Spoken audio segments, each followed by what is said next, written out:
Көпчүлүк кандай чечсе ошондой болуп кете берет.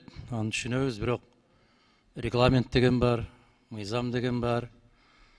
Мындай бир атууга кетип бараткан кишиге дагы соңку сөз берет. Маалымат берилиши керек. Кетүү деген бул конституциялык кызмат. Кызматтан кетирүү үчүн жүйөлүү себептер болуш керек.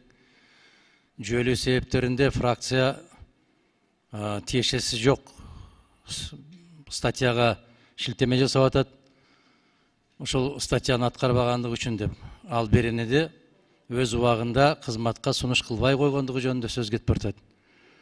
Эгерде биз жогорку кеңеш азыр унчукпай туруп ошого добуш берип койгон болсок, биз дагы өзүбүздүн сабатсыздыгыбызды көрсөтөбүз. Мыйзамды сактабагандыгыбызды көрсөтөбүз. 122 берене ал таптакыр башка берене. Мына шашылып жасаган иштин акырети ушундай болот да. Шашпай жасаш керек.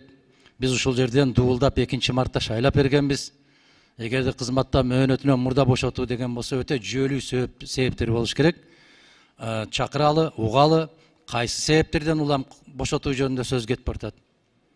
Эмне себептен алдын ала бошотуу жөнүндө сөз кетип атат. Биз угушубуз керек да, көрүшүбүз керек да. Бизде баягы туура эмес себепчи болуп калышыбыз мүмкүн. Өтө жаман, мыйзамсыз ишке себепчи болуп калышыбыз мүмкүн добуш берүү менен. Эгерде келип айтып деп ушундай кемчиликтерим бар, мени бошотуп койгула деген болсо, анда маселе жок. Биз адамдын тагдыры менен, мамлекеттик институт менен, конституциялык орган менен иш кылып атпайбызбы?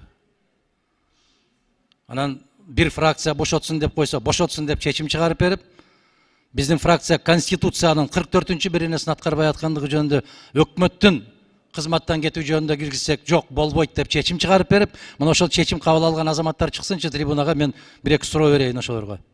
Эмне негизде ушундай чечим кабыл алды? Кандай негизде бүтүн Кыргызстан фракциясынын чечимин четке какты? Чыксын, жооп берсин да, анан жөн эле отуруп алып, ушундай чечим чыгарып койсо, добушка коюп эле отура беребизби биз? Статистика комитети болуп. Бардык нерсе көпчүлүк менен добуш менен кабыл алынат. Эгер эреже менен барса, эреже менен барып добушка коюлса. Эрежени бузуп барып туруп эле келгиле ушуну добушка коелу десе, азыр деле көпчүлүк добуш аласыңар. Аны түшүнүп турам. Мен айтып атам, эрежени сактагыла, мыйзамды сактагыла, конституциянын талаптарын сактагыла. Биз мыйзам чыгаруу бийлигибиз. Эгерде мыйзамды биз тебелеп, көпчүлүк кете беребиз деп барган болсок, анда добушка коюла, жөн эле талкуусу жок, чечими жок. Добушка кое бергиле, дагы добуш менен алып кете бергиле. Мен бирок эскертип атам. Дагы бир жолу эскертем. Бул заманда өтөт. Кийинки заман келет. Одоно түрдө бузулду. Одоно түрдө бузулган чечимдерди кийин кайра конституциялык сотко абийирдүүрөөк инсандар келип калганда, ошону бергенде биздин өтө чоң абийирибиз чыгып калат.